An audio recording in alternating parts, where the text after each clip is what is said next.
पांडवों की चर्चा है, परीक्षित के जन्म की कथा है, पांडवों के युद्ध की चर्चा है, और जो है अश्वत्थामा के द्वारा द्रौपदी के 5 पुत्रों के वध की चर्चा है।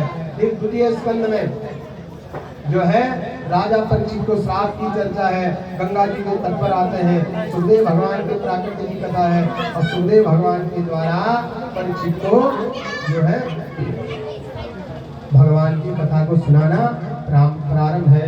तृतीय स्कंद में विदुर मैत्रेय संवाद है। चौथे स्कंद में जो भगवान भोलेनाथ का चरित्र सुना करके सती जी का प्रसंग है।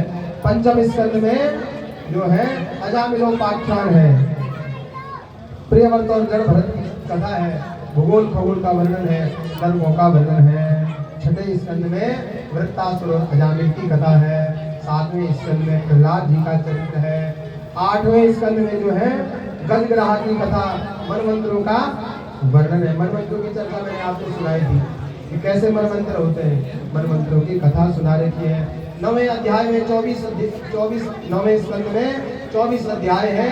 12 स्कंद में सूर्यवंश की चर्चा, 12 अध्याय में सूर्यवंश की चर्चा है, और बाद में 12 अध्याय में चंद्रवंश की चर्चा है।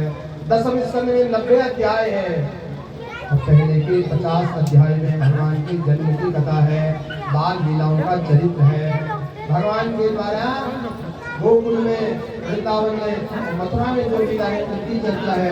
50 अध्याय के बाद 51वें अध्याय से जरासंध के आक्रमण की चर्चा है, और भगवान की द्वारिका लीलाओं का वर्णन है। एकादश स्कंद में, 10वें स्कंद में विरूपणी इत्यादि जो भगवान के विवाह हुए उनकी चर्चा है। एकादश स्कंद में जो है दत्तात्रेय के 24 गुणों का वर्णन और भगवान के परिवार को साथ की चर्चा है। और 12वें स्कंद में कलियुग के राजाओं का वर्णन है,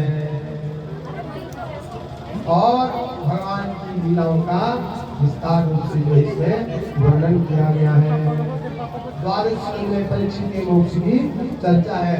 फिर 18 पुराणों की चर्चा की गई है, जो है 18 पुराण कौन कौन से उनका नाम लिखा हुआ है। इस प्रकार से भागवत जी का प्रथम स्कंद से लेकर के 12 स्कंद तक की चर्चा है। अब अंत में भागवत जी के अंतिम श्लोक का पाठ हम और आप सब मिलकर के करेंगे, क्योंकि समय की मर्यादा है और कथा का विश्राम भी अवश्य है।